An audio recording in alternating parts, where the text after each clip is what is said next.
There is something unmistakably revealing about the way anxiety has started leaking out of palace-aligned commentary, now that even voices sympathetic to Prince William are quietly admitting that Prince Harry is likely to have his UK security reinstated.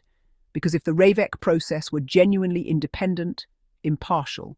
and purely based on threat assessment, as the royal household and UK authorities have insisted for years,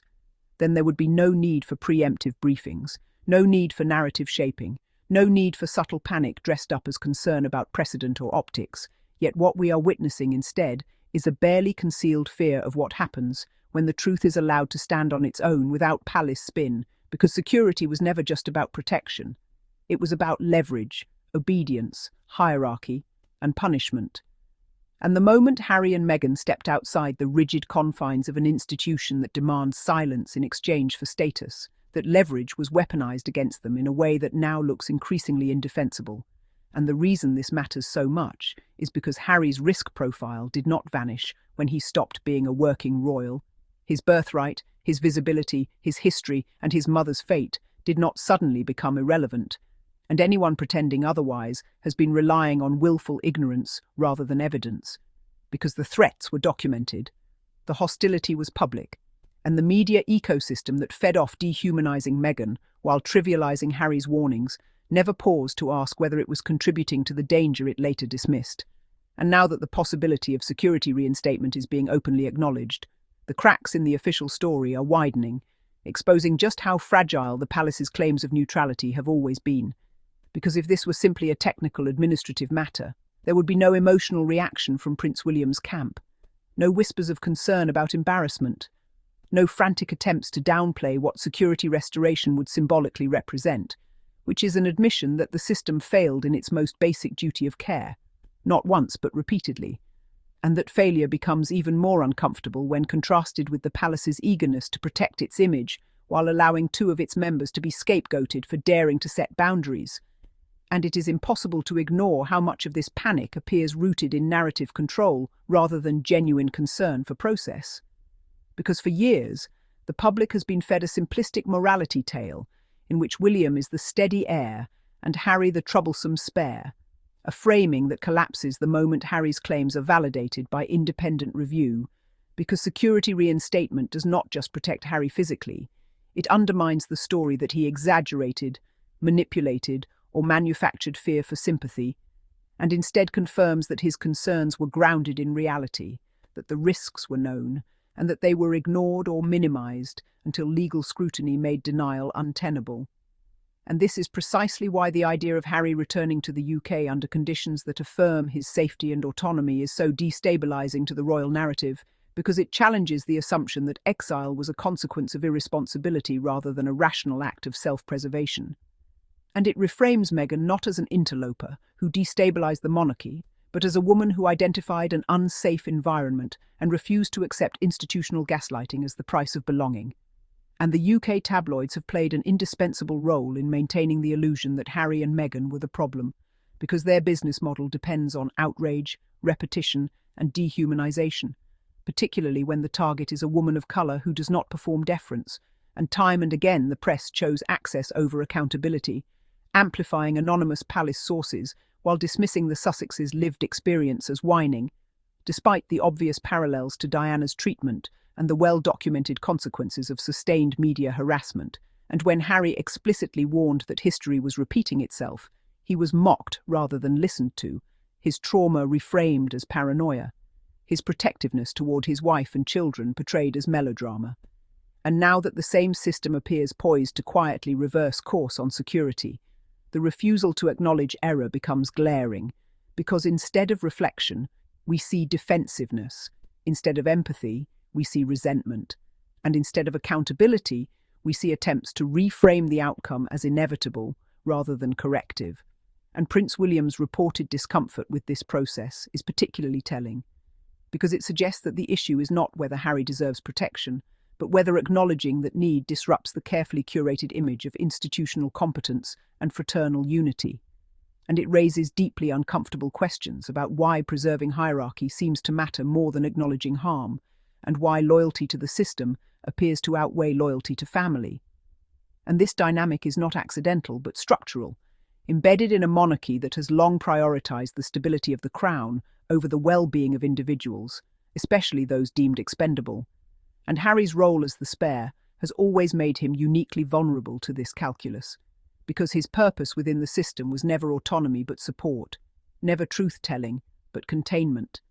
And the moment he refused that role, the system responded predictably by withdrawing protection and encouraging a media narrative that framed consequence as fairness, and yet fairness collapses under scrutiny when the same risks are treated differently depending on compliance. And this is why the insistence that security decisions are purely procedural rings hollow, because procedures do not require character assassination to defend them, and independent processes do not inspire fear in those who believe they will be vindicated by the facts. And the reality is that Harry and Meghan did not create a crisis by leaving. They exposed one that already existed, a crisis of accountability, transparency, and moral responsibility within an institution accustomed to deference and silence. And the UK media's refusal to interrogate this reality has only compounded the harm, because rather than examining how palace briefings shape coverage or how commercial incentives reward cruelty,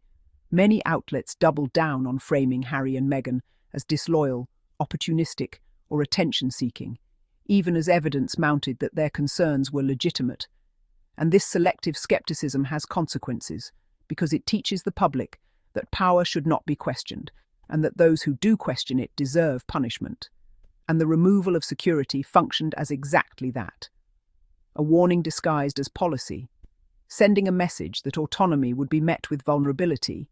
and that vulnerability would then be mocked, doubted, and monetized.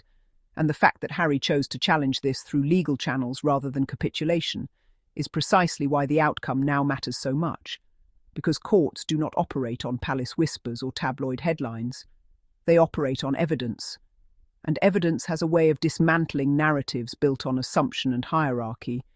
and even the quiet acknowledgement from royal-friendly commentators that Harry is likely to succeed speaks volumes about the strength of his case. And yet, rather than accepting this as an opportunity for institutional growth, the reaction from certain quarters suggests a desire to contain the damage rather than learn from it,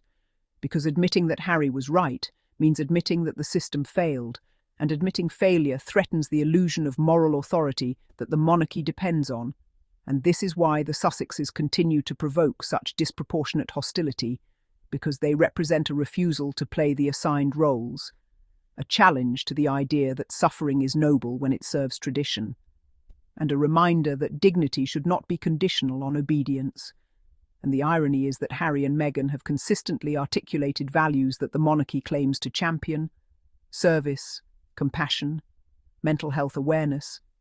Yet they are punished for insisting those values be applied consistently rather than selectively. And the prospect of their safe return to the UK undercuts years of character assassination by demonstrating that their departure was not a tantrum, but a necessary boundary. And that distance was not abandonment, but survival. And this realization is profoundly uncomfortable for those who benefited from portraying them as unstable or ungrateful, because it shifts responsibility away from individual personalities and towards structural dysfunction. And if Prince William is indeed spiraling at the possibility of security reinstatement, it is not because the process is flawed, but because its outcome threatens a hierarchy that depends on unquestioned authority. And history shows that institutions rarely react calmly when their narratives are exposed as incomplete or misleading. And yet this moment also offers a chance for a different path, one rooted in accountability rather than defensiveness, in empathy rather than resentment, and in the recognition that protecting human beings should never be subordinate to protecting myths, because no crown, no tradition, and no media narrative is worth the cost of endangering lives. And as more people begin to see through the smokescreen of tabloid outrage and palace spin,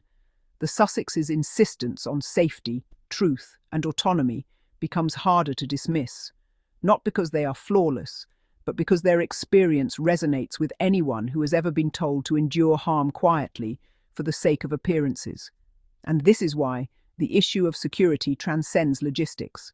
because it exposes how power operates, how dissent is punished, and how truth eventually surfaces despite sustained efforts to suppress it. And if Harry's security is reinstated, It will stand as a quiet but powerful acknowledgement that safety should never have been used as a bargaining chip, that fear should never have been dismissed as inconvenience, and that the Sussexes were right to walk away from a system that demanded silence while denying protection, and no amount of retrospective spin will erase the reality that their choice was not reckless, but necessary,